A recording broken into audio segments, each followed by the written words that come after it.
नमस्कार, the content देख रहे हैं आप और आपके साथ मैं हूं अस्मा खान। दिल्ली गाजीपुर बॉर्डर पर आज 54 दिन हो चुके हैं किसानों के इस प्रदर्शन के और लगातार दिनों दिन ये संघर्ष बढ़ता जा रहा है। आपको बता दें केंद्र सरकार के साथ जारी ये लड़ाई एक बार फिर 9वें दौर की बातचीत के बाद और कड़ी हो गई है। लगातार दूर दराज के इलाकों से किसान अपना विरोध दर्ज कराने के लिए धरना स्थल की तरफ आ रहे हैं, कूच कर रहे हैं दिल्ली के बॉर्डर पर और दिल्ली के सभी बॉर्डरों पर लगातार सभी का अपने खेत खलिहानों परिवारों को छोड़कर आना जाना जारी है। जिस तरह से ये प्रदर्शन दिनों दिन कड़ा होता जा रहा है, किसान की परीक्षा कड़ी होती जा रही है, उतना ही इनका अपना दृढ़ निश्चय भी उतना ही इनका अपना साहस और हर दिन इनका ये प्रण भी दृढ़ होता जा रहा है समय के साथ साथ कि ये प्रदर्शन, ये लड़ाई कानून की रद्द कराने की किसानों की सरकार के साथ जब तक कानून रद्द नहीं हो जाते जारी रहेगी।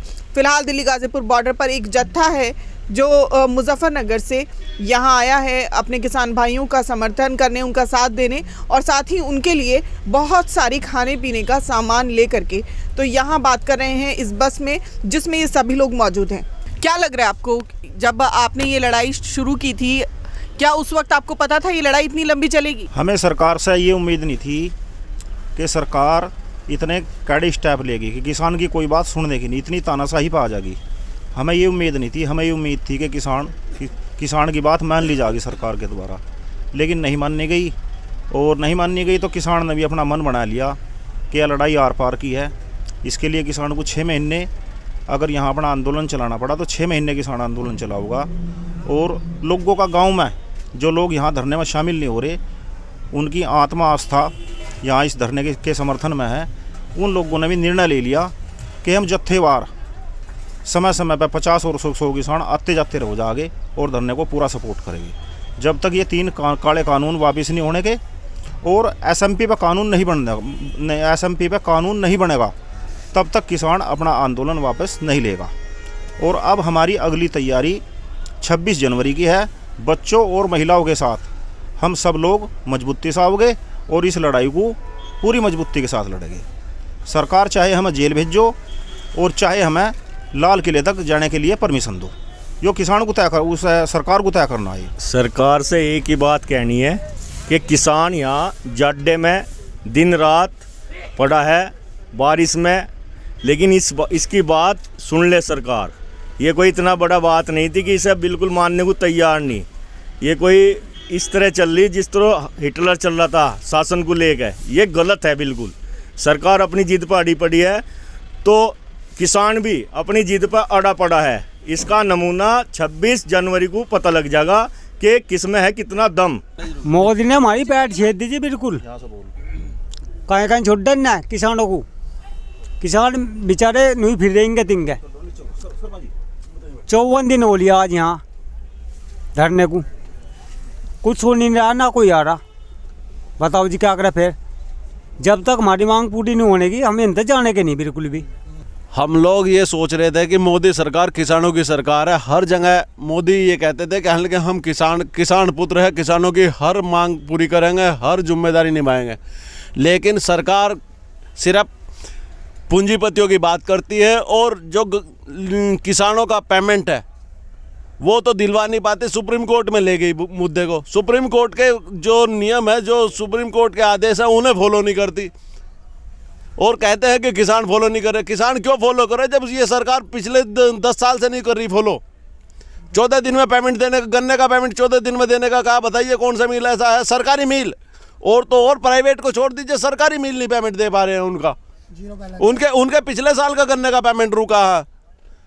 आज तक 3 महीने हो गए मिल चलते हुए, आज तक भाव निर्धारित नहीं कर पाई सरकार। तो ये कहाँ से एमएसपी लागू कर देंगे? एमएसपी कहाँ चलती रहेगी? आज तक तो इन्होंने घोषित ही नहीं किया। और रेट बताते हैं कि इसका भाव बढ़ेगा, किसान को ज़्यादा मिलेगा। ज़्यादा कहाँ से दे देंगे? ये तो इसमें से घटा देंगे एमएसपी में से भी। नोटबंदी में किसान बर्बाद हुआ है। अपने जो फसल मंडी में जाने कोरोना लागू हो गया, कोरोना में किसान को क्या दे दिया? बताओ क्या दे दिया किसान को? कुछ नहीं दिया, सिर्फ किसान बर्बाद हुआ। मंडी में गया, मंडी में खरीदार नहीं है, बहुत बुरी स्थिति है। ये सरकार जो कहते थे ना, चौधरी चरण सिंह बहुत पहले कह गए कि इन्हें नेकर वालों को गांव में घुसने मत देना, यानी कि आरएसएस वालों को गांव में घुसने मत दे देना, वो आज सही साबित हो रही है बात उनकी।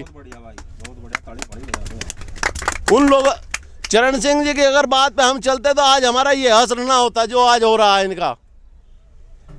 हम लड़के मर गए, हिंदू मुस्लिम पे लड़ गए हम इन लोगों से,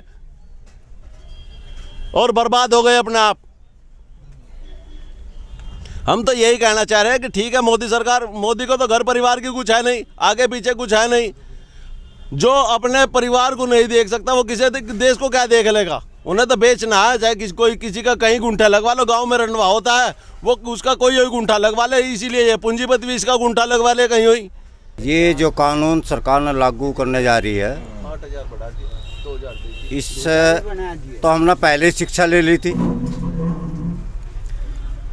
पंडित जवाहरलाल नेहरू ने सन 1962 के करीब एक सहकारिता चलाई थी, जिसमें 7-8 परिवार जो हमारे उसमें जुड़े हुए थे। और वह सहकारिता ऐसी थी, बीज भी देंगे, खाद भी देंगे, सब काम करेंगे, ट्रैक्टर भी देंगे।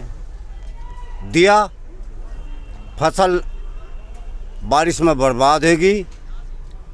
फसल क्या बर्बाद हुई, वे 7 घर बर्बाद हो गए, ज़मीन उन्हें बेचनी पड़ी। आज तक भी रिकॉर्ड है उनका, उन 7 घरों का। ज़मीन बेच करके जो उन्होंने पीछा छुटाया अपना।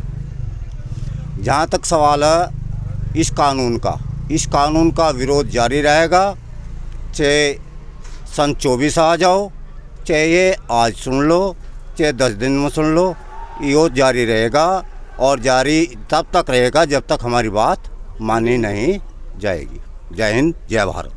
कहानी सिर्फ एक ही बात, जब किसानों को वे नु कह रहे डबल कर देंगे थारी आमदनी, नहीं चाह रही तो नहीं सिंगल पे ही रहने दो ना, क्यों परेशान हो रहे, खत्म करके किस्सा खत्म करो जो है।